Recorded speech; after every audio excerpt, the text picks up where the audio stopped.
So, let me ask you this. What if the real key to lasting business success isn't about, chasing every new shiny trend? What if the best wisdom for building something truly solid has actually been out there for decades, kind of hiding in plain sight? Welcome, everyone, to Book Talk Finance. We are really excited today because we're going on a journey deep into the thinking of one of history's most successful business minds. We're diving into Warren Buffett on business principles from the Sage of Omaha by Richard J. Connors. And think of this less like a standard business book and more like, well, like a concentrated shot of practical wisdom.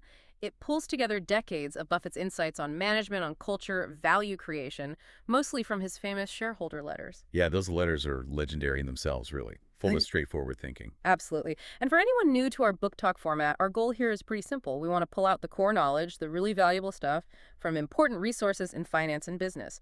Consider this your shortcut to some seriously useful insights. And the source of these principles, well, it's none other than Warren Buffett, the Sage of Omaha, chairman, CEO of Berkshire Hathaway. I mean, his career is just remarkable. Truly. It's made him a financial icon, obviously, but also just a really respected voice for practical advice on building businesses that last. He really focuses on the enduring stuff. Exactly. So get comfortable. We're about to unpack some foundational ideas that have really stood the test of time. Ideas that can offer, real-world value, whether you're running a business, investing, or just interested in how successful companies actually work. All right, let's get into it. Okay, so one of the very first things that jumps out from Buffett's thinking is this idea of really truly thinking like an owner. It's this partnership mentality with shareholders. Goes way beyond just like checking the stock price. Right. And what's fascinating is how deep this runs for Buffett and his partner, Charlie Munger. It's not just talk. They structure things so their interests are completely aligned with the shareholders. Their own money, overwhelmingly, is in Berkshire stock. So they only do well if the shareholders do well. It's that simple. Exactly. They don't want big salaries or fancy stock options that give them some kind of edge. Yeah. That's just not their game. Their philosophy is basically we all rise together and, crucially, in the same proportion. Yeah, that proportionality is key, isn't it? It ensures fairness. It really does. It's about shared prosperity. And think about how different that is from, well, a lot of executive pay packages you see out there. Oh, absolutely. It makes you question if those packages always genuinely line up with creating long-term value for the actual owners, the shareholders. Or if sometimes they incentivize maybe short-term moves that look good for management but aren't best for the company long-term. That's a really powerful distinction. And this whole owner-centric view, it naturally flows into how Berkshire approaches management and the kind of corporate culture they build. It's pretty unique. Yeah, what's really compelling is how much trust they place in their managers.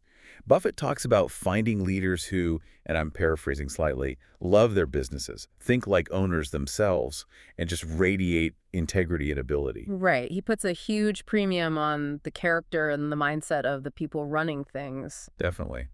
And these managers get a ton of freedom, don't they? Mm-hmm. Remarkable freedom. Their decisions aren't constantly second-guessed or tied up in red tape, and they're not pressured relentlessly by Wall Street for, hitting quarterly numbers above all else. The focus is squarely on building long-term value, nurturing the business for the future. Which must be a huge advantage, having that breathing room. Oh, absolutely. Yeah. Especially when your shareholder base, like Berkshire's tends to be, also shares that long-term view. It allows managers to make decisions that might not pay off immediately, but build a stronger company over time. They can focus on strengthening that competitive position. And it's not just managing the businesses they already own. It affects who they want to buy businesses from. That's right. They really value owners who are deeply passionate about the company itself, beyond just the sale price. Like they care about what happens to it after they sell. Exactly, because that passion often signals other good things, right? It might suggest honest accounting, pride in the product, good customer relationships, loyal employees. The things that make a business fundamentally sound. Precisely. Whereas an owner who only cares about maximizing their exit price with no thought for the future, that can be a big red flag for Buffett. Interesting. And the culture within Berkshire itself, Connors describes it as almost deliberately old-fashioned. Yeah, he uses comparisons like Ben Franklin or Andrew Carnegie. Yeah. And he notes that many of the businesses they acquire also have this sort of cranky and old-fashioned vibe. It makes you wonder, doesn't it, about the enduring power of those basic business values: hard work, quality, responsibility. Buffett seems to be saying these aren't just historical footnotes. They're timeless ingredients for building something solid. It's not about trends, it's about fundamentals. And speaking of acquiring businesses, their strategy is, well, it's the opposite of aggressive, isn't it? Totally. You won't see Berkshire out there in bidding wars or constantly hunting for the next big deal. Their famous approach is just to wait for the phone to ring. Yeah, which sounds almost passive, but it's incredibly disciplined. They are super selective. Buffett thinks most acquisitions actually hurt the acquiring company's shareholders in the long run. Wow. So a lot of their deals come from recommendations, like from people who've sold to them before. Often, yes. Which says a lot about the reputation they've built over decades. Owners trust them to be good stewards of the businesses they built. And when they do buy, they're not focused on, like, how much it'll boost next quarter's earnings per share. No, not at all. They're laser focused on intrinsic value, the real underlying long-term earning power and worth of that business. It's that famous Gretzky quote Buffett uses, right? Go to where the puck is going to be, not where it has been. Exactly. What's the business going to be worth down the road? Based on its fundamentals, its cash flows, its assets, not just what the market thinks it's worth today. That long view seems crucial to their success. It's fundamental. They're buying businesses, not just stock tickers. Businesses they want to own for a very, very long time, possibly forever. And they love it when the owner-managers stick around, right? Like the famous Mrs. B at Nebraska Furniture Mart. Oh, yeah. He talks about that often. It shows respect for the people who actually built the company and know it best. Berkshire buys to keep, lets them run things mostly autonomously, and often adapts to their successful methods rather than forcing some rigid corporate template onto them. It's a very different model. Now, we can't talk about Buffett without talking about integrity. It seems absolutely central. It's non-negotiable, really. It's not just a nice to have for him, it's a fundamental requirement. For managers, for directors, for anyone they deal with, he explicitly says they only want to work with people they like, trust, and admire. That quote about marrying for money comes to mind. Right. He says it's always foolish, especially if you're already rich. Why would you compromise on integrity? It's just core. And he has these practical ways he seems to gauge trustworthiness, doesn't he? Like his suspicion of overly complicated footnotes in financial reports. Yeah, if they're deliberately making things hard to understand, what are they trying to hide? That's the implication. Makes sense. Keep it simple, keep it clear. Transparency is key. He thinks unintelligible footnotes can often signal untrustworthy management. It's a potential red flag for any investor, really. He's also pretty wary of companies that are constantly trumpeting rosy earnings projections, too. Yeah, he prefers realism. Business is hard, the future is uncertain. A constant stream of hype can feel, well, a bit off, maybe overly promotional, maybe trying too hard to manage short-term expectations. It all ties back to that honesty and integrity theme, and that flows right into how Berkshire communicates with its own shareholders. Absolutely. Transparency is everything there. Buffett says they aim to give shareholders the information they would want if the roles were reversed. Treating them like true partners. Exactly. As informed equals. No hiding the ball, no spin, just the facts and his candid assessment of the business's long-term economics. And the annual reports, they've become must-reads, haven't they? Famous for their clarity and depth. Totally. They really aim to provide value-defining information. The quarterly reports are more condensed, but still give you the important stuff. And then there's the annual meeting itself. Which is legendary. Buffett and Munger sitting up there for hours, answering questions directly from any shareholder. It's remarkable access and accountability. Okay, let's shift gears a little. Another huge piece of the puzzle is risk management. They seem incredibly conservative. Almost famously so. Their aversion to taking risks, even small ones, unless they feel they're being really well compensated for it, is striking. Protecting the capital base is paramount. Job number one. Right. And you see that clearly in their insurance operations. That underwriting discipline is strong. Oh, completely non-negotiable. They only write insurance policies where they feel they can properly evaluate the risk and expect to make a profit over time. Market share. They couldn't care less if it means writing business at unprofitable prices. So they're not just trying to get bigger for the sake of getting bigger. They're calculating the odds carefully. Meticulously. If they can't understand the risk or the price isn't right to compensate for that risk, they just walk away. Simple as that. Even if competitors are diving in. Especially then, perhaps. That discipline is why Berkshire has been so resilient. They're prepared for downturns, even for those massive mega catastrophes that others might not be able to withstand. Now, on executive compensation, Buffett has some pretty pointed views here, too. He does. And again, it comes back to that alignment of interests. He thinks it should work both ways. Sharing in the upside, yes, but also feeling the downside. He's quite critical of typical stock option plans, Well, right? yeah, especially ones that don't properly account for the value created by retained earnings. He argues that managers can sometimes get rewarded just because the company held on to profits, even if those profits weren't deployed particularly well to create new value. So it looks like a reward for performance, but maybe it isn't entirely. That's his concern. And he's also critical of how compensation committees often seem overly reliant on comparing pay packages to other companies. The comparative data trap. Right. Which can lead to this constant upward creep in pay, almost regardless of actual exceptional performance. It becomes about keeping up with the Joneses' corporate style. So how does Berkshire do it differently, besides Buffett's own nominal salary? Well, for directors, the fees are deliberately kept low. And significantly, they don't provide directors and officers liability insurance. No D&O insurance, really? Nope. The idea is that the director's own net worth should be aligned with the shareholders. They should have skin in the game, directly feeling the consequences of their decisions, good or bad. Wow, that's a serious commitment to alignment.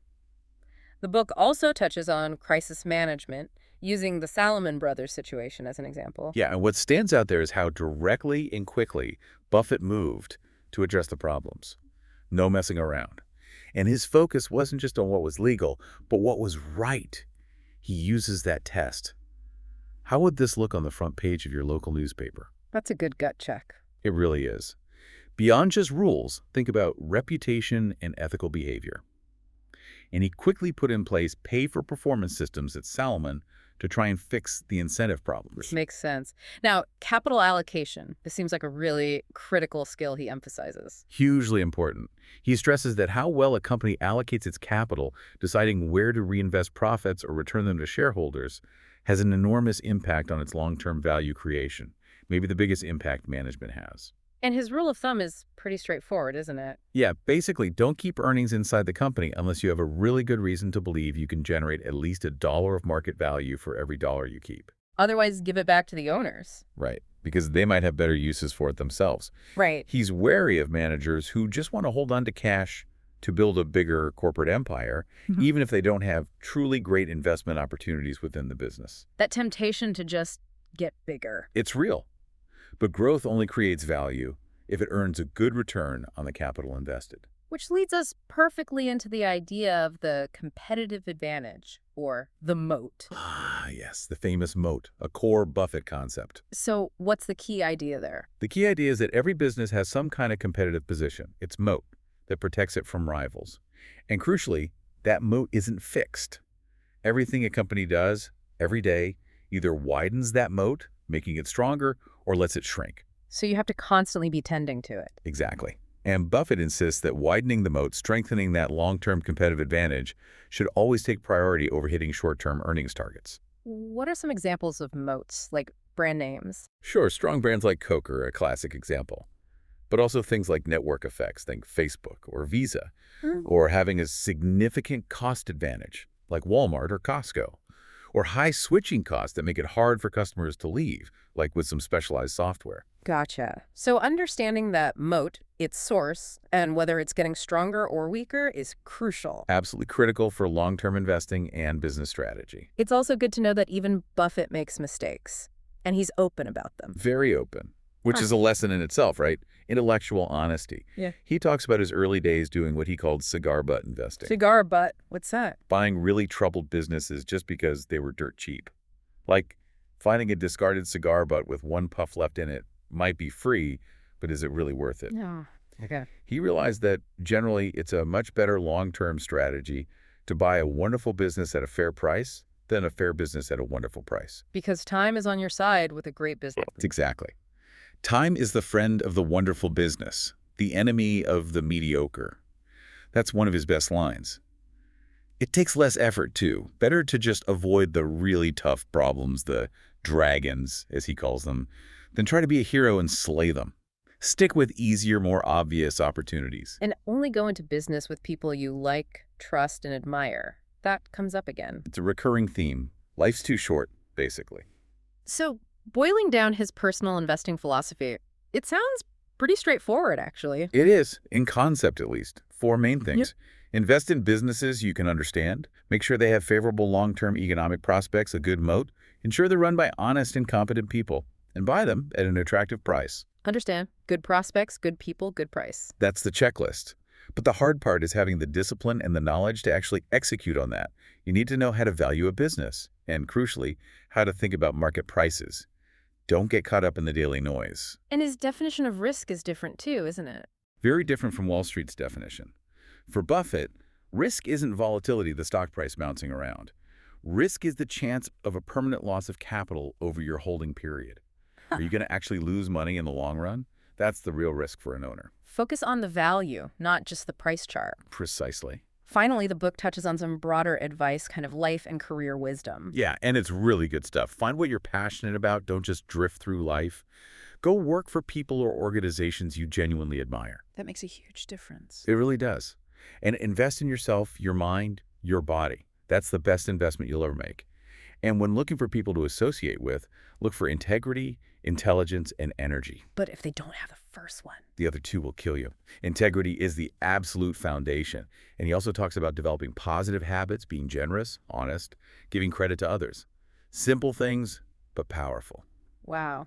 Okay, so as we wrap up this fantastic book talk, there's so much there. What are maybe 2 or 3 key things that really stick with you? I think number one has to be that relentless focus on the long term. Just permeates everything. Management, acquisitions, investing. Always looking years, decades ahead, not just the next quarter. Yeah, that's huge. And for me, it's the deep, genuine respect for shareholders, for the managers, for the original owners of businesses. Treating people fairly, like partners, that really stands out. Definitely.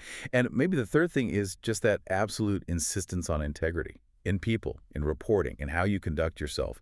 It's not just ethics. It's presented as fundamental to long-term success. You can't build something lasting on a shaky foundation. Absolutely. These are truly powerful principles. They offer such a valuable roadmap, really, for anyone who wants that lasting financial wisdom or wants to build businesses that endure real staying power.